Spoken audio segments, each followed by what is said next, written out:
함께 즐거워하고 우는 자들과 함께 울라. 서로 마음을 같이하며 높은 데에 마음을 두지 말고 도리어 낮은 데 처하며 스스로 지혜 있는 채 하지 말라. 아무에게도 악을 악으로 갚지 말고 모든 사람 앞에서 선한 일을 도모하라. 할 수 있거든 너희로서는 모든 사람과 더불어 화목하라. 내 사랑하는 자들아, 너희가 친히 원수를 갚지 말고 하나님의 진노하심에 맡기라. 기록되었으되 원수 갚는 것이 내게 있으니 내가 갚으리라고 주께서 말씀하시니라. 내 원수가 줄이거든 먹이고 목마르거든 마시게 하라. 그리하므로 내가 숯불을 그 머리에 쌓아 놓으리라. 악에게 지지 말고 선으로 악을 이기라. 아멘. 아멘. 네, 오늘 그림이 확실히 진하게 잘 안 보이는데 그림이 세 종류의 그림이 있습니다. 어디서 본 그림일 수도 있습니다. 오늘 제목 무엇이 나를 이끌어가는가? 나를 이끌어가는 것이 있다는 거, 이끌어가는 거, 끌려가는 것. 우리가 영적인 것을 아는 사람들은 어떤 영이 이끌어간다. 나도 모르게 그랬어. 우리가 그러잖아요. 나도 모르게 그랬어. 내가 왜 그래? 왜 거기를 왜 갔는지 몰라. 내가 거기를 왜 갔는지 몰라. 나중에 어떤 일을 치르고 나서는 그런 생각을 한단 말이에요. 우리는 영적인 것을 분별하고 알아야 됩니다. 그래서 무엇이 나를 이끌어가는지 나 자신을 점검할 수 있어야 되고 또 우리 주변에 있는 사람들을 내가 알고 그것을 인식해야만이 우리 주변 사람들을 알 수 있어요. 내가 체험이 안 되고 경험이 안 되면 나도 모르는 것은 다른 사람을 우리가 볼 때에도 그냥 육신의 눈으로만 볼 수가 있어요. 육신의 눈으로만. 그런 세월을 오래 살았고 그렇게 살고 있기 때문에 육신의 눈으로만 보는데 우리는 영적인 하나님의 자녀인 것을 또 믿습니다. 이렇게 세 그림이 있는데 어디서 봤을까요? 이 그림을 못 보신 분, 보신 분, 네, 그렇죠. 네, 보신 사람이 있어요. 네, 그전에 저도 교회 있을 때 엄청 오랜 세월 동안 이 교육을 많이 받았어요. 사형리에 나와 있는 그림입니다. 그렇죠? 사형리에 나와 있어요. 사형리. 네 가지 영적 원리. 영적 원리에 대해서 아십니까? 네 가지의 영적인 원리가 있습니다. 이 자연계에는 자연 법칙이 있듯이, 그죠? 자연 법칙이 있어요. 봄, 여름, 가을, 겨울. 봄이 가면 이제 더워지면 이제 여름이 오는구나. 그죠? 나무가 달라지고 꽃이 달라지고 옷차림이 달라지고 또 날씨가 쌀쌀해지면 이제 가을이 오는구나. 또 겨울이 오는구나. 한 해 한 해 가면서 이렇게 모든 법칙들이 있는 것처럼 영적인 세계에도 영적인 원리가 있는 법칙이 있다는 것이에요. 그것이 사형리인데 그 중에 이제 나오는 그림이에요. 이 그림을 좀 흐리게 화면에는 좀 흐리게 나왔지만 잘 보시고 한 주간 동안 이것을 우리가 마음에 묵상을 하며 살았으면 좋겠습니다. 저도 한 주간 이렇게 준비하면서 마음에 인식하고 살으려고 애를 썼습니다. 이것이 우리의 마음이라고 해서 이것이 마음. 첫 번째 있는 그림은 예수님이 어디에 계십니까? 예수님이 십자가 예수님이 밖에 있어. 내 인생. 이것은 내 마음입니다. 이렇게 말하고 있어요. 이것은 우리 한번 손가락을 이렇게 들고 한번 해보겠습니다. 네, 이렇게 실점 해봐야 이 생각이 나요. 생각.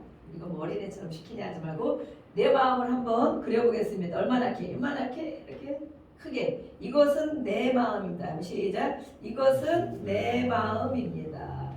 좀 마음을 좀 넓게 쓰시기 바랍니다. 네, 이것은 내 마음입니다. 다시 시작. 이것은 내 마음입니다. 내가 말을 해야 돼. 이것은 내 마음입니다. 내 마음에 중심이 있다는 거. 의자, 왕자. 내 마음 중심에. 이렇게 의자를 그려보세요. 내 마음 중심에 내가 있으면 내가 있죠. 네, 내가 있으면 나는 육의 사람입니다. 육의 사람. 내 마음 중심에 내가 있는 사람은 내 마음대로, 내 생각대로, 내 계획대로, 내 기분대로 사는 사람을 말합니다. 그런 사람은 육의 사람, 육만을 가지고 사는 사람입니다. 육만. 첫 번째 그림은 그렇지만 물론 하나님을 아주 모르는 사람이에요. 하나님 아주 예수님을 인생, 이것이 내 마음, 내 인생이란 말이에요. 인생 밖에.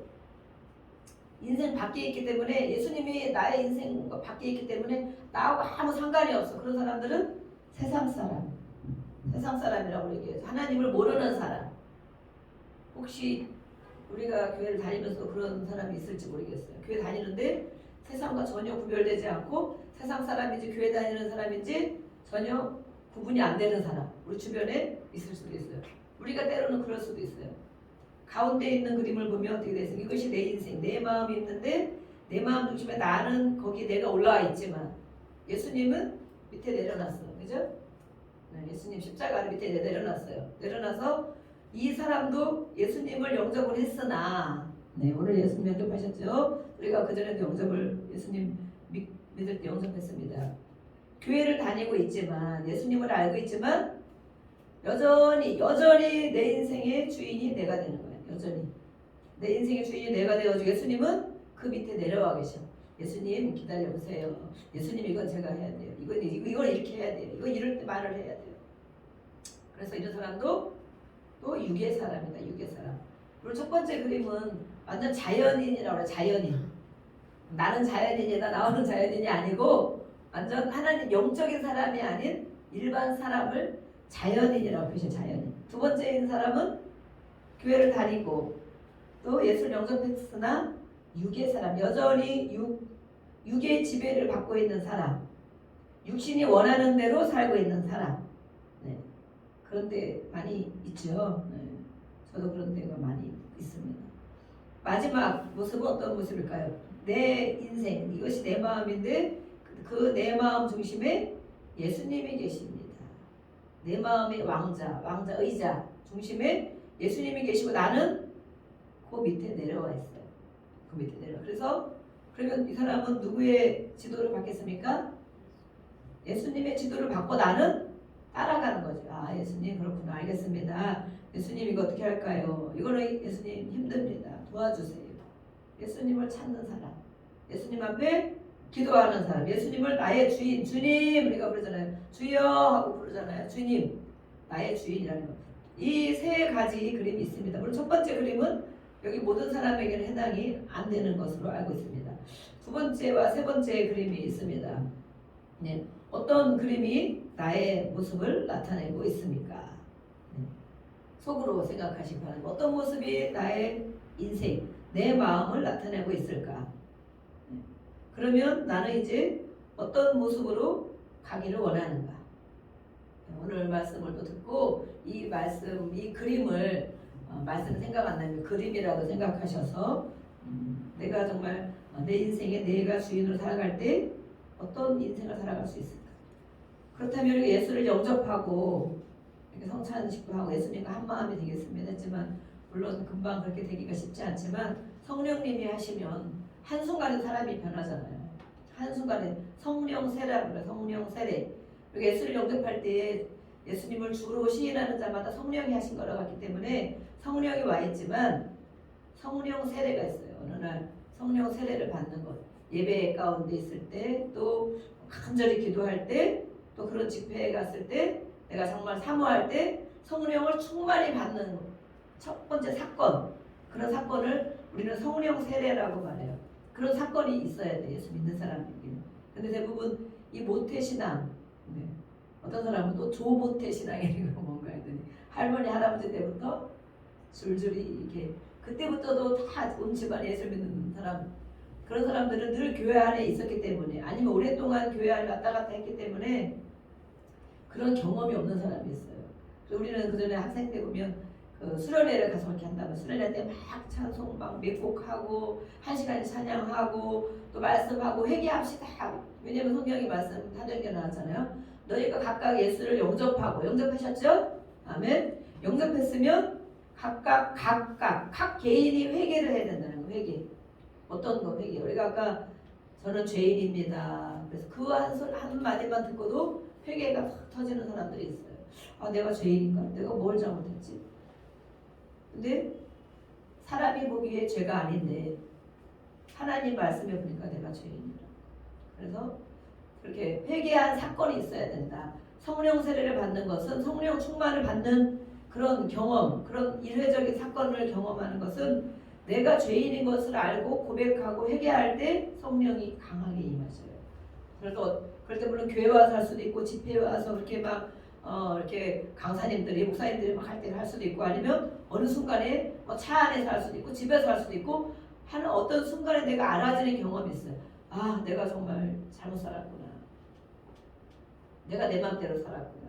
그렇게 성령이 우리를 터치하실 때 성령이 임하실 때가 있다는 거예요. 언제 임하실지 모르죠. 근데 이렇게 임해서 회개한 경험이 있어요. 회개한 경험. 그것을 바로 우리가 성령 세례라고 합니다. 그래서 그런 사람들은 예수님을 주인으로 살아가도록 애쓰고 그렇게 실제로 변화되는 삶을 살아갈 수 있습니다.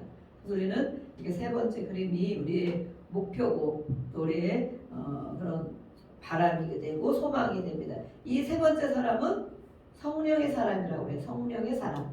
네. 첫 번째 그림은 자연인이라죠. 자연인. 두 번째 그림은 여전히 교회를 다니지만 육신의 모습대로 살아가는 사람. 내 육을 꺾지 않고 내가 원하는 대로 내가 주인인 사람.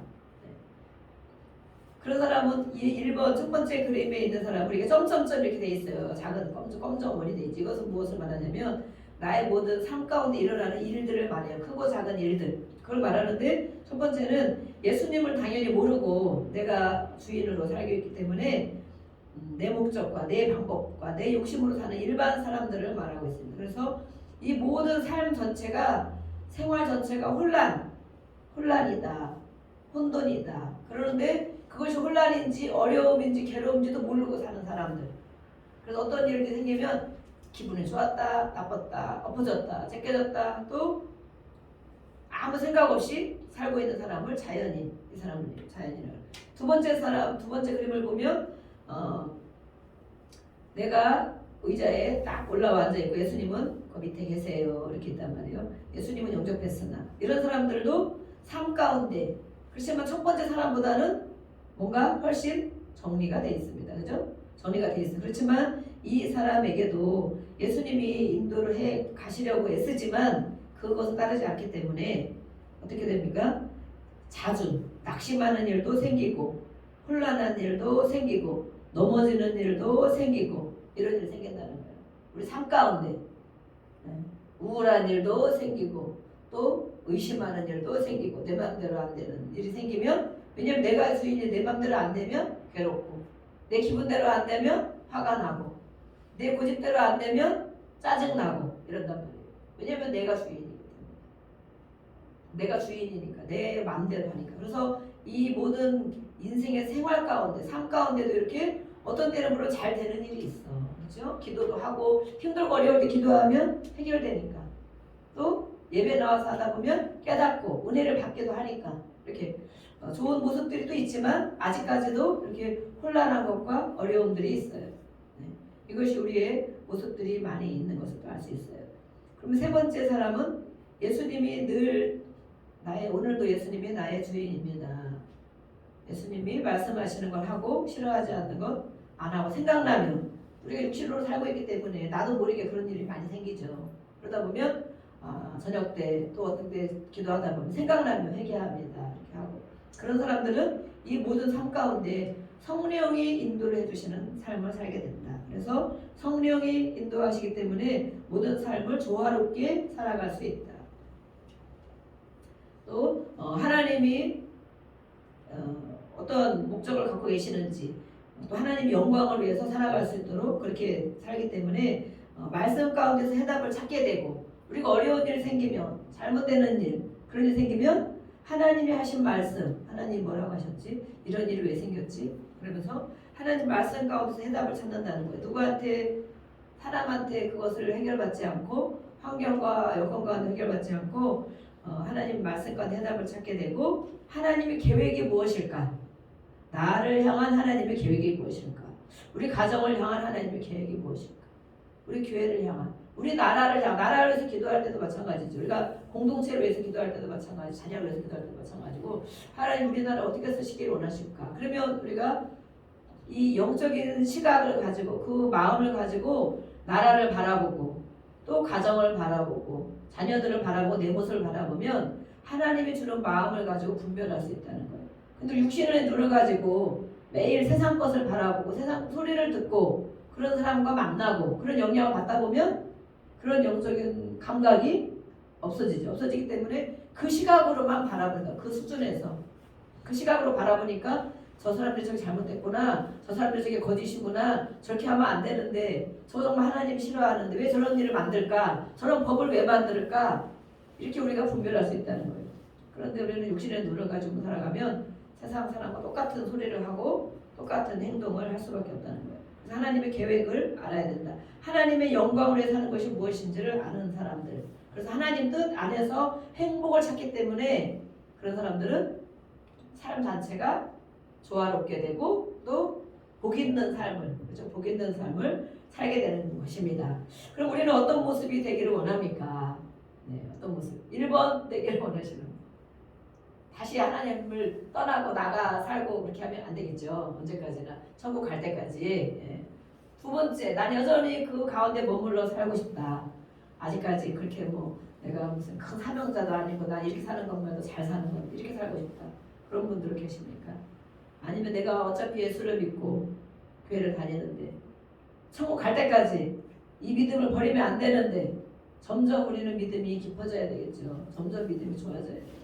누구든지. 그리고 이 때에 우리가 코로나를 겪으면서 그렇지만 저도 이렇게 기도하면서 보면 정말 시대적으로 말세다 그러지만 정말 내 믿음을 이렇게 가져서 되겠는가 이런 생각을 들 때가 많아요. 우리의 믿음을 그전처럼 언제 이 시대가 완전히 우리가 70, 80, 90이 되어도 영원할 것처럼 살면 안 된다는 거예요. 지금 이 삶이 영원할 것처럼 살면 되지 않고 어떤 분은 그러잖아요. 오늘도 예수님이 오실 수 있다. 오늘 내 생명이 마감할 수도 있다. 그렇게 산다는 거예요. 그런 사람들은 함부로 시간을 살지 않고 또 사람에게도 그렇게 정말 후회할 일을 많이 하지 않는다는 거예요. 그래서 내 인생이 오늘 끝날 수도 있다. 다 많은 사람들이 사고를 당하고 어떤 일을 겪는 거 보면 모르잖아요. 자기 인생을 모르고 살잖아요. 우리도 마찬가지지만 모르고 살고 있기 때문에 저 사람이 그 사람이 갑자기 그렇게 될 줄 몰랐어. 우리가 그런 얘기를 한단 말이에요. 그것이 우리도 예외가 아닐 수가 있다. 그래서 하루하루 인생을 사는 동안 정말 영원히 이렇게 살다가 내가 70, 80, 90까지 이렇게 정말 내가 원하는 대로 다 살 수 있겠지.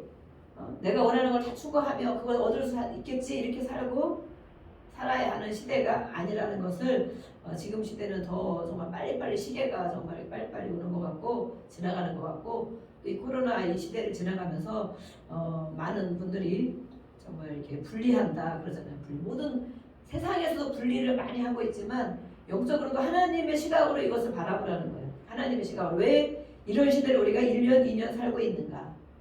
앞으로는 조금 이거보다 나아지고 물론 치료제가 완전히 돼서 우리가 감기 걸려서 바로 그냥 콜락콜락 기침하며 약 사다 먹고 병원 가는 것처럼 그렇게 돼 가야 되겠지만 어쨌든 그 전과는 정말 다른 세상을 살게 되고 그 전과는 뭔가 사람과도 이렇게 막 그 전처럼 대하기가 어렵다는 거예요. 그러면 우리의 믿음이 우리의 인생이 어떻게 될 것인가도 생각하고 살아야 된다는 거예요. 그전에는 생각 없이 살았다면 이제는 생각하며 살아야 된다.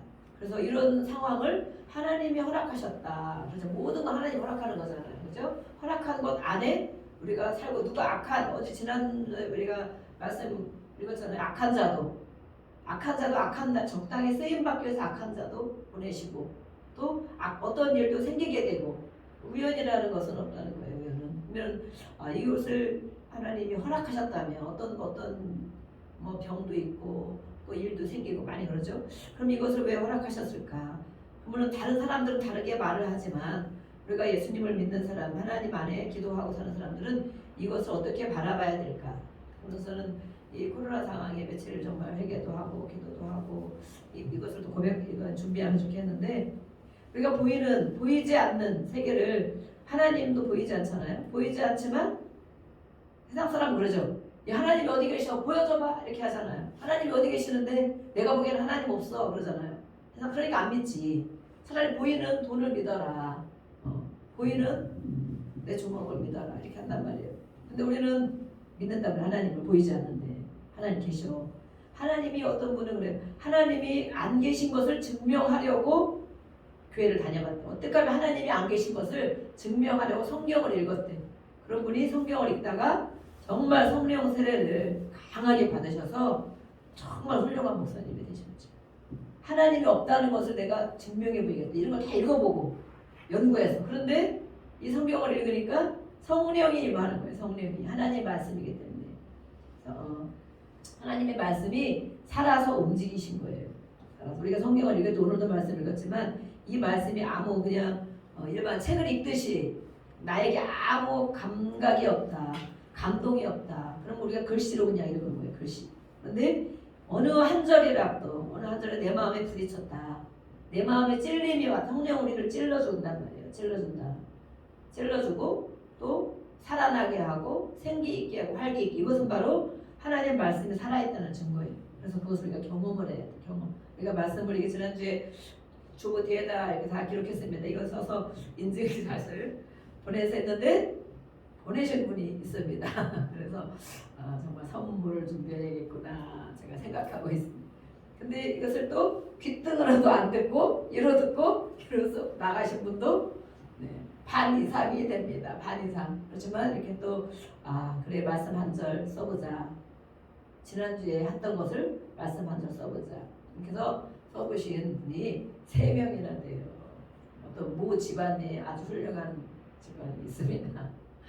그래서 그리고 정말 감사하게 생각하고 그 말씀이 한 번 쓸 때 또 우리 심령 속에 내 세포 속에 심겨져서 정말 살아있는 말씀이 되기를 원합니다. 살아있는 말씀, 나에게 부딪힘이 되는 말씀, 내 기분을 바꿔주는 말씀, 내 우울감을 떨쳐버려주는 말씀, 또 내가 낙심할 때 나를 일으켜주는 말씀.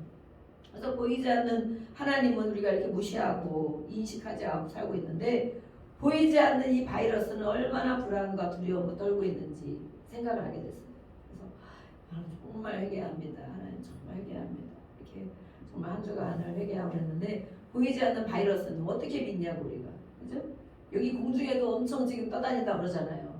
코로나 바이러스만이 아니라 모든, 그죠? 우리 몸에도 모든 세균들이 많이 살고 있잖아요. 그렇지만 그 어느 정도 그 범위를 벗어나면 우리가 병으로 막 증상으로 오는 거고 그 범위 내에 있으면 우리가 이 몸을 하나님 만드셨기 때문에 그 좋은 세균, 나쁜 세균을 잡아먹잖아요. 그래서 우리가 웬만치 지낼 수 있는 거예요. 웬만치. 그런데 그 수치가 넘어가면 증상이 와서 이제 약을 먹어야 되고 장이 탈이 나고 이렇게 하는 거죠. 똑같은 음식을 다 먹어도 그게 면역력이라는 면역력. 그래서 우리는 면역력을 정말 1000만 배나 억만 배나 우리는 하나님 면역력을 더 크게 해주세요. 강화시켜주세요. 우리가 그거 가지고 우리가 이겨나가는 거죠. 그런데 이 보이지 않는 공중에는 엄청 떠다닌다고 그러는데 어디 가서는 식당에서는 이게 없고 교회 안에서만 이게 있고 밖에 야외에서는 훨씬 덜하죠. 야외에서는 훨씬 덜하고. 그런데 정말 이런 거 보면 너무 엉터리 같은 아이러니한 이런 것들을 계속 믿고 산단 말이에요. 믿고. 근데 하나님은 여기도 계실까요? 안 계실까요? 네. 하나님은 가정에도 계실까요? 안 계실까요? 네. 우리 일터에도 계시고 차 안에도 계시고 하나님은 성경에 기록해놨어요. 무소부재하시고 어디서나 계시고 우리가 주여 부르면 내가 여기 있다. 바로 얘기하신다. 그래서 힘들 때도 예수님 도와주세요. 예수님 이곳에서 함께하는 걸 믿습니다. 이렇게 할 때 그 예수님이 성령으로 우리가 느껴야 되는 거예요. 느껴. 근데 느낌이 올 때가 있고 아주 느낌을 한 번도 경험하지 않은 사람은 그걸 모른다는 거예요. 우리가 어떤 것을 먹었을 때도 그 맛을 알면 냄새만 맡아도 알잖아요. 그죠? 피자. 맛있는 피자를 먹으면 어디서 막 피자 냄새가 난다. 빵 냄새가 나면 알잖아요. 먹어봤기 때문에. 느낌이 다는 아니지만 감정이 다는 아니지만 이런 것은 성령은 하나님은 이 말씀은 살아계신 말씀이기 때문에 우리에게 영향을 주는데 느낌과 감정이 있단 말이에요. 그것을 경험한 사람들은 하나님을 무시하지 않는 거예요. 하나님을 인식하고 살게 되고 내 잘못을 깨닫게 되고 이렇게 하면 안 되는데 내가 이렇게 하고 있구나. 이렇게 안다는 거예요. 근데 그 느낌이 없이 그냥 교회만 20년 다니고 10년 다니고 성경 한 번도 안 읽어보고 성령이 있는지 없는지도 모르고 교회 안에서만 이렇게 있는 사람들은 여전히 또 그렇게 살고 있다는 거예요. 그래서 우리는 이렇게 보이는 세계에 살고 있지만 보이지 않는 것들을 인식하는 것처럼 정말 하나님이 보이지 않지만 우리가 인식하고 살아가야 되겠다는 생각을 많이 한 주간 동안 했습니다. 그러면 이렇게 그림을 오늘 기억하기로 원합니다.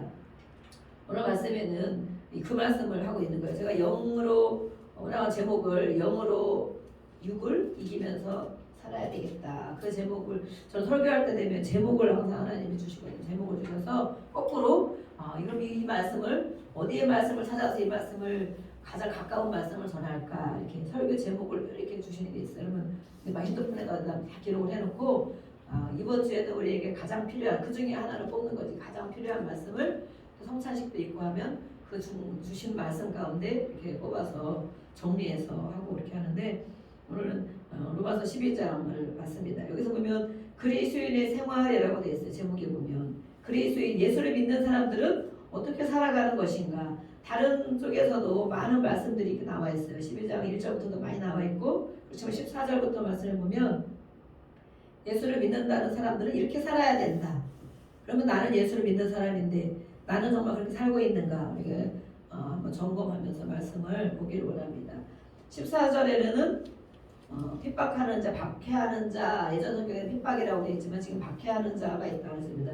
우리를 힘들게 하는 사람이 있다는 거예요. 박해하는 사람. 이 시대에는 물론 예수를 믿는 것을 박해한 시대였죠. 예수를 믿는 걸 박해했고 정말 실제로 처형을 당하고 북한 그 이상 가는 그런 시대였단 말이에요. 그래서 이렇게 박해하는 사람들이 주변에 많이 있는 것을 알게 되는데 그런 일이 있을지라도 예수를 믿는 것, 내가 뭘 원하는데 그걸 하지 못하도록 방해하고 힘들게 하고 괴롭게 하는 이런 사람들이 있다는 거예요. 그런 사람들이 있을 때 그런 사람들을 어떻게 축복할 수 있는가?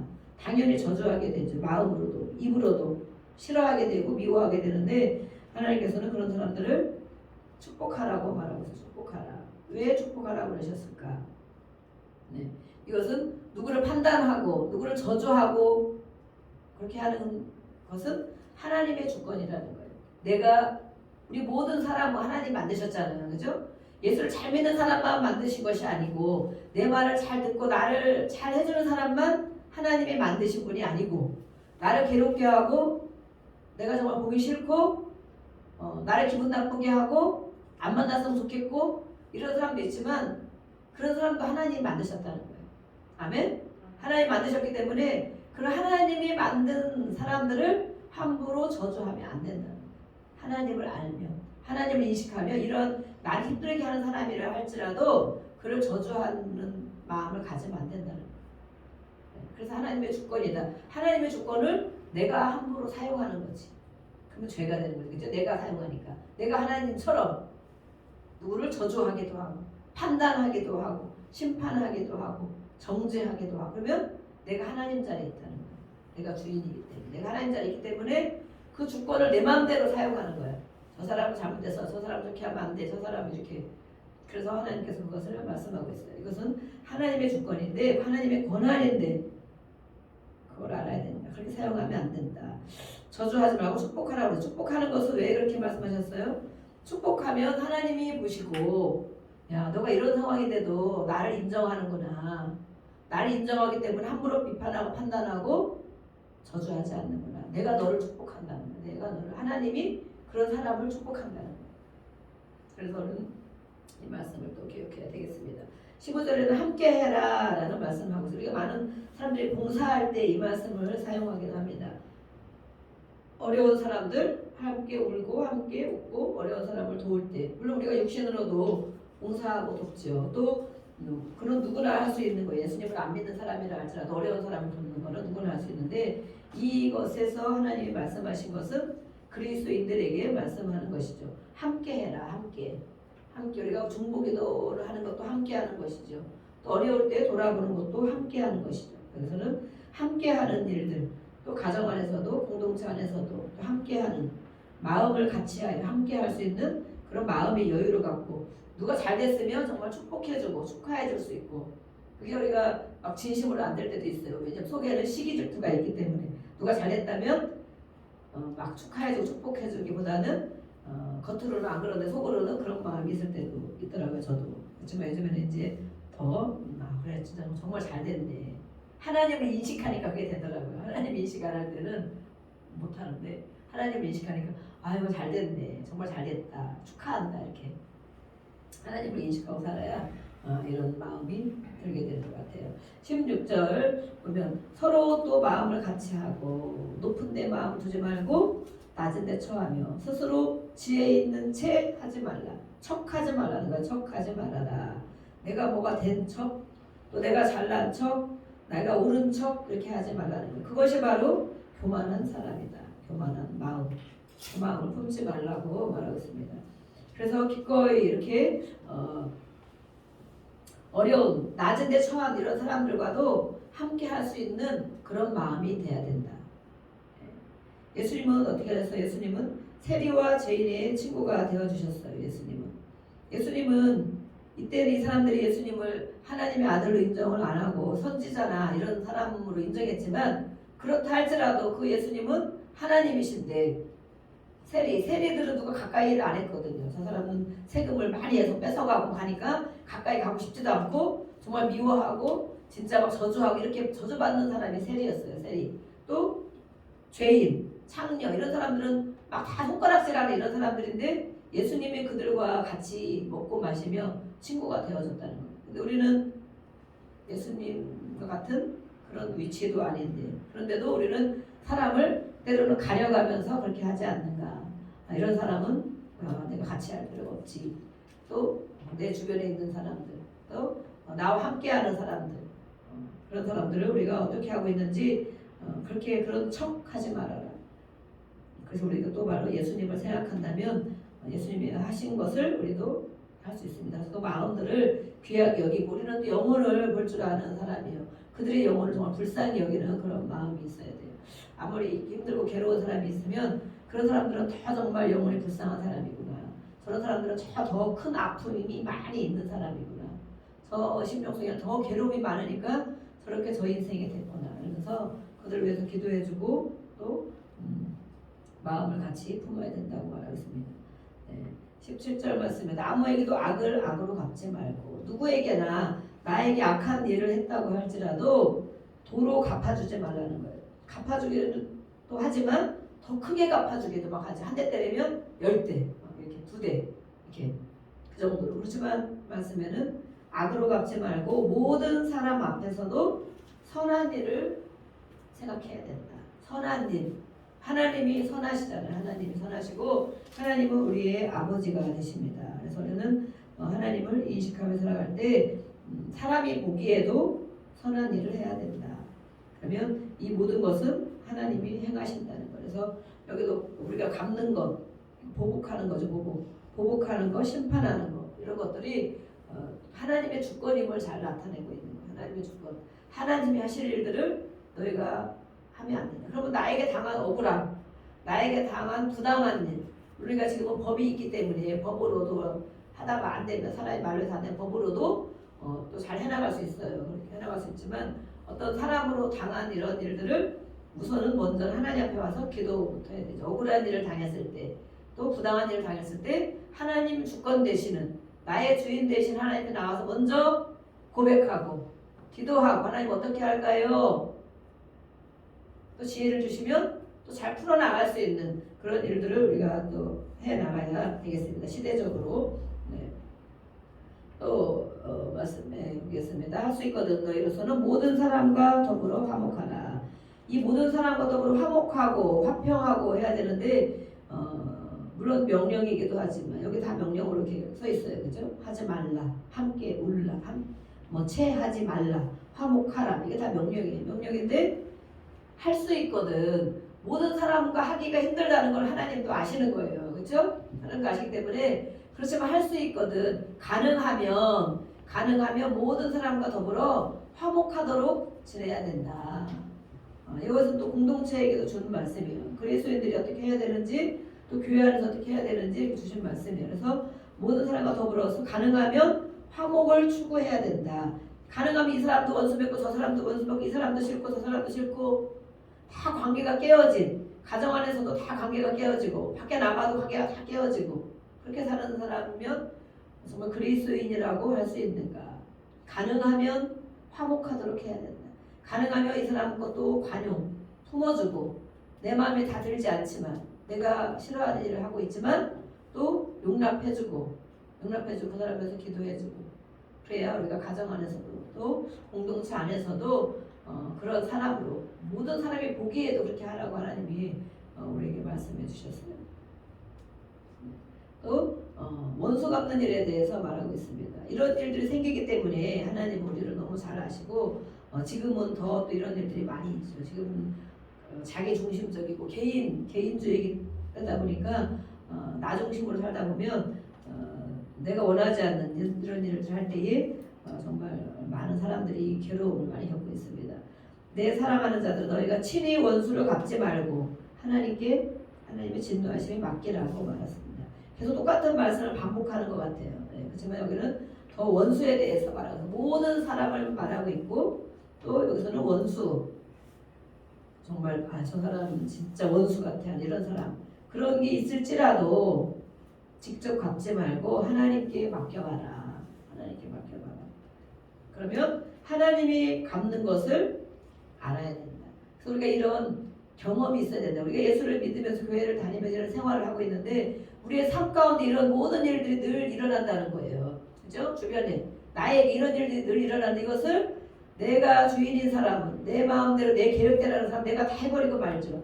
그랬을 때 결과적으로 어떤 일이 일어나는가?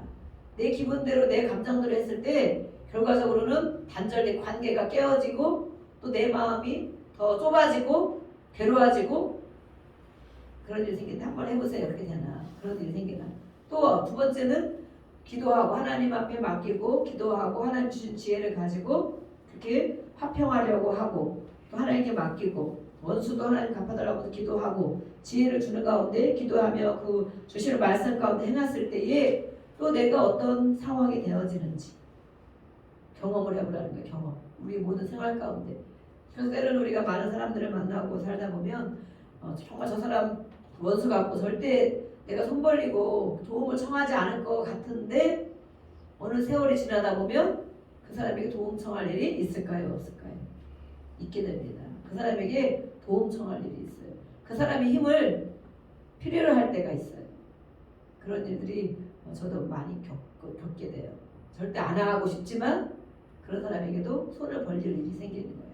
그래서 우리가 아니면 그 사람의 자녀에게라 아니면 그 사람의 가까운 이웃에게라도 우리가 나의 도움을 필요로 하는 일이 생긴다. 저는 그래서 이런 것을 볼 때 우리가 형제들이 있고 또 막 지금 이제 조카들이 막 커 나가잖아요. 30대 되고 막 40 먹은 조카들도 있고 보통 30, 20 막 이렇게 됐어요. 근데 이 형제들 간에 그렇게 사이가 썩 좋지 않은 형제들도 있단 말이에요. 저희도 왜냐면 신앙생활 같이 안 하고 이렇게 있다 보면 그런데도 마음으로 늘 그들을 축복해주고 무슨 일이 있으면 꼭 도와주려고 하고 하여튼 마음으로 그렇게 많이 하고 있어요. 기도해주고 왜 그러느냐 우리 당대에는 좀 서먹서먹하고 안 좋고 이렇다 할지라도 우리 자녀들 대해서는 또 어떤 일이 생길지 몰라요. 진짜 우리 자녀가 그 사람 앞에 정말 큰 도움을 받고 그렇게 청해야 될지도 모른다는 거예요. 우리 이 땅에 살 때에는. 그러면 그래서 우리가 풀고 사는 것이 바로 이런 거예요. 용납하고 용서해주고 축복해주고 풀고 사는 것들이 내가 그런 우리 형제라 또 아니면 우리 가까운 친구나 가까운 사람이라 할지라도 나는 절대 그런 일 없을 것 같은데 우리 아이들 때에 가서라도 그런 일이 생길 수도 있고 또 그 후대에 가서 그럴 수도 있고 내가 혹시 안 할지라도 그래서 그런 걸 생각하면 정말 축복해줘야 되겠구나 그리고 그런 일이 생길 때도 도와주고 마음으로 자꾸 복을 빌어주고 그렇게 해야 되겠구나. 그래서 우리는 다 개인이 사는 것이 아니라는 것이죠. 나만 잘하면 되는 것이 아니고 내가 아무리 잘하고 싶어도 또 내가 정말 그렇게 어려움에 처할 때가 많이 있어요. 그래서 우리가 아이들은 그런 세계를 모르잖아요. 그죠? 다 자기 마음대로 잘 될 줄만 알지. 우리가 인생을 이렇게 그래도 반 이상, 50 이상 이렇게 살아보니까 이런 것이구나. 이 넓은 것들을 품게 되더라고요. 사람도 넓게 품게 되고 그래서 관계도 가능하면 단절되지 않도록 물론 죄를 짓고 하는 그런 많은 사람이 우리가 같이 끌려가고 같이 함께 하면 안 되겠지. 그렇지만 어느 정도 선에서는 이런 사람도 용납해주고 인사하고 또 무슨 일 있으면 찾아보고 축복해주고 두루두루 이렇게 하나님이 죄라고 하지 않는 그런 범위 내에서 이렇게 살게 되는 거예요. 그래서 많은 사람을 품고 가야 되겠다는 생각이 많이 들었는데 오늘도 이런 말씀을 우리에게 이렇게 하고 계세요. 하나님께서 갚아주는 것들 이렇게 행할 때에 하나님이 나에게 행하시는 일들을 경험해봐라 라고 말하고 있습니다.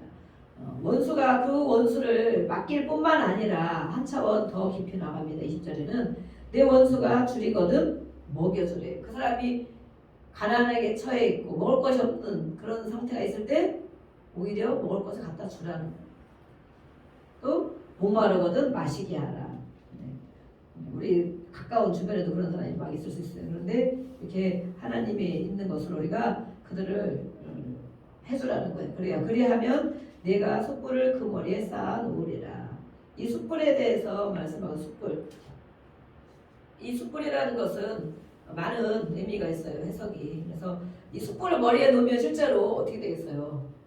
뜨거우니까 얼굴이 자연적으로 빨개지죠. 빨개져. 그 사람 우리가 원수 갚는 일 내 마음대로 다 하지 않고 하나님의 말씀대로 우리가 하나님의 말씀대로 살아봐야 되잖아요. 그죠? 점점 하나님의 말씀대로 사는 것이 많아져야 되잖아요. 우리가 1년 예수를 믿은 사람보다 5년 믿은 사람보다 10년, 30년 믿은 사람이면 하나님 말씀을 어쨌든 더 많이 알 거 아니에요. 그죠? 그러면 우리가 하나님 말씀을 행하며 살아가는 것이 점점 많아져야 당연한 거예요. 당연한. 그리고 그것을 가지고 많은 사람들이 저 사람 믿음이 있네, 믿음이 좋으네 이렇게 한단 말이에요. 그것을 무엇으로 하느냐? 말씀을 내가 행하고 살고 있는가? 하나님 말씀과 상관없이 여전히 교회를 오래 다녀서도 내 기분대로 살고 있는가? 그런데 이 원수에 대해서 말씀하면서 그렇게 한번 살아봐라. 그러면 그 사람이 얼굴이 빨개져서 부끄러움을 당하는. 나는 사람이 양심이 있잖아요. 요즘에 양심이 막 화인받은 사람도 많이 있어요. 물론 그렇지만 우리는 말씀대로 하는 거예요. 나에게 힘들게 하고 나를 괴롭게 하고 가정에서도 많이 있잖아요. 가정에서 나를 힘들게 하고 괴롭게 하고 나를 핍박하고 나를 막 어렵게 하는 사람. 그렇지만 말씀대로 해보는 거예요. 저도 이런 말씀을 살아내려고 정말 많이 애를 썼어요. 내가 없습니다. 나는 없습니다. 이렇게. 그래서 해주고 밥도 해주고 간식도 해주고 맛있는 것도 해주고 자꾸 이렇게 해주라는 거예요. 해주면 그들이 하나님께서 그들을 부끄럽게 할 것이다. 하나님께서 그들을 내가 이렇게 힘들게 했는데 저 사람이 여전히 날 이렇게 하고 있구나. 저 사람이 정말 하나님의 사람이구나. 그것을 사실은 무릎을 꿇는다는 꺾인다는 거죠. 그래서 그들이 부끄러움을 당할 일이 있을 것이다 라고 말하고 있고 또 예전에는 이 불씨 회개하는 일이 또 때로는 있을 수도 있고 없을지라도 우리는 하나님의 말씀대로 이렇게 해보라고 말씀하고 있어요. 또 예전에는 숯불이 엄청 귀한 거기 때문에 불을 꺼트리면 정말 이렇게 저 사람은 자기네 집에 불을 꺼트렸네 이래서 아주 시원찮은 사람으로 취급되는 이런 시대였어요. 그래서 그 숯불을 꺼트리지 않기 위해서 꺼트리지 않기 위해서 이렇게 잘 들고 다니는 이런 관행이 있었다고 그래요. 그래서 그럴 때에도 얼굴이 빨개지고 부끄러움 때문에 빨개지고 또 뜨거워서 빨개지고 이런 숯불에 대한 표현을 해놓고 계시는데 이것을 우리가 경험을 해봐야 되겠다. 그리고 21절의 말씀을 읽어보겠습니다. 21절 시작. 악에게 지지 말고 선으로 악을 이기라. 이것이 바로 오늘의 결론이죠. 그래서 우리가 하나님의 사람이라면 악에게 지지 말아라. 악은 나를 악한 영에 잡혀서 우리에게도 하고 또 때로는 사람으로도 나를 힘들게 해요. 이것이 바로 악이잖아요. 악. 그죠? 근데 우리는 악에게 늘 지는 사람이 있어요. 지는 사람. 이기는 사람이 돼야 되겠습니다. 이기는 사람. 한 주간도 나는 이기는 사람이 돼야 되겠다. 무엇으로 이기는가? 선으로 이겨야 되겠다. 선으로. 이것이 가장 큰 보복이고요. 보복 사실. 그래서 진정한 복수는 용서다라고 말하잖아요. 진정한 복수가 용서다. 복수는 또 다른 악을 만들어내기 때문에 내가 그대를 갚아주면 또 다른 악을 만들어낸다. 결국엔 그것이 나에게 돌아오는 거죠. 돌아서 결국엔 나한테 돌아온다. 그런데 내가 참고 기도하면서 하나님께 맡기고 말씀 가운데 선을 행하면 그것이 돌아서 또 나에게 온단 말이에요. 많은 사람들이 보고 있어요. 보고 있고 또 무엇보다도 하나님이 보고 계시죠. 그래서 이 말씀대로 우리가 살아내는 삶을 우리가 자꾸 경험하다 보면 하나님의 말씀이 맞는 것이구나. 오늘도 주신 말씀대로 내가 이렇게 살아봐야 되겠다라고 우리가 생각할 수가 있어요. 그래서 우리는 이 오늘에 나온 이 그림처럼 내가 주인인 삶에서 예수님이 주인인 삶으로 안 되니까 힘들고 안 되고 괴로우면 하나님 앞에 우리는 언제든지 기도할 수 있잖아요. 하나님 억울해요. 하나님 하나님 토해내라고 토해내. 마음에 쌓아두면 병이 되니까 병이 되고 관계가 깨어지고 어려운 일이 생기니까 그때그때 하나님 앞에 토설해라. 어디서든지 주여 부르고 하나님 내가 이런 일 겪었습니다. 하나님을 인식하고 사는 삶이 바로 그런 삶이 되고 생활이 되는 것입니다. 그래서 무엇이 오늘도 나를 행동하게 하는가? 무엇이 나를 이끌고 가는가? 지금까지 그랬다면 오늘부터 이제는 그 모든 것을 이기신 예수님, 사망도 이기고 모든 세상을 이기신 예수님이 내 안에 계시기 때문에 그 예수님을 붙잡고 예수님을 주인 삼아서 우리도 이기는 삶이 되어야겠습니다. 아멘. 네, 예수님이 이겼기 때문에 나도 이긴다. 네, 예수님이 이겼기 때문에 나도 해낸다. 그럴 때 예수님 도와주세요. 우리가 이렇게 할 수 있습니다. 그래서 이 모든 것들 우리가 이겨내는 삶이 되기를 원하고, 네, 우리가 다시 그림을 보겠습니다. 그림에 이제 우리가 어떤 사람이 되어야 되겠습니까? 1번, 2번, 3번. 네, 자신이 없으셔서 1번, 2번, 3번. 이쪽이 1번이에요. 여기가 1번이 아니고 저쪽이 1번, 2번, 3번. 우리가 어떤 사람이 되어야 되겠습니까? 네, 2명만 3번인데 이거 나머지는 아직도 더 내가 내 맘대로 더 해봐야 되겠습니다. 그러면 되겠습니까? 네, 우리 3번의 사람이 되어야겠습니다. 이것이 우리의 목표고 천국 가는 날까지 이렇게 조화롭게 살 수 있다고 말씀했잖아요. 우리가 다시 손가락을 들고 한번 해보겠습니다. 이것은 내 마음입니다. 세 번째 그림을 놓고 해보겠습니다. 시작. 이것은 내 마음입니다. 내 마음 중심에 예수님이 계시며 나는 성령의 사람입니다. 성령의 사람입니다. 성령의 인도함을 따라 우리가 살아가는 사람 우리 성도들 되기를 원하시고 또 그러한 경험이 되기를 말씀에 비추어서 살아봤을 때 그런 경험이 되기를 그리고 성령이 인도하시는 것을 느끼며 살아가기를 성령님이 도와주셨구나. 그리고 우리가 저녁에 잠잘 때에는 하나님이 우리 이렇게 도와주셨네. 그래서 우리가 감사를 5가지 해보자 그랬습니다. 우리가 2주 지나면 또 감사절이 있어요. 그날만 감사를 하고 감사의 설교를 하는 것이 아니고 이것을 우리가 살아보자는 거예요. 살아보자. 불평하며 사는 것이 더 좋은 일이 많이 있겠습니까? 원망하며 사는 것이 좋은 일이 많이 나에게 일어나겠습니까? 감사하며 살 때 성경의 감사에 대해서 정말 많은 것을 기록해놨잖아요. 더 감사가 생긴다. 모든 일에 감사해라. 모든 일에 걱정하지 말고 기도해라. 모든 일. 오늘은 또 모든 사람에게 그렇게 해봐라. 그렇게 하는데 안 되기 때문에 이렇게 하나님의 주권을 인정하고 하나님 앞에 나와서 기도해라. 하나님 앞에 얘기해라. 그럼 하나님 갚아줄 것이다. 근데 우리는 그걸 안 하는 거야. 내가 다 하는 거야. 내가 힘이 세니까. 내가 할 수 있으니까. 그래서 우리를 지혜로운 척 하지 말라고. 스스로 내가 다 할 수 있다고 하지 말라는 거야.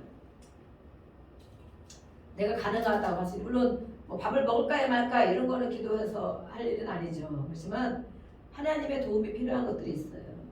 말씀을 우리가 배웠으면 그것이 필요한 것이 있어요. 그래서 이렇게 우리가 감사하며 살 때 5가지씩 감사를 꾸준히 보내고 있는 우리 학생이 있어요. 얼마나 제가 그걸 보면 감사합니다. 더 좋은 일이 점점 생길 줄로 믿습니다. 축복합니다. 그런 사람은 우리가 이 훈련이 돼야 돼. 훈련, 연습, 많은 시간이 필요해. 많은 시간, 6개월, 최소 6개월, 제일 짧게는 21일, 그 다음에는 3개월, 6개월, 1년, 2년.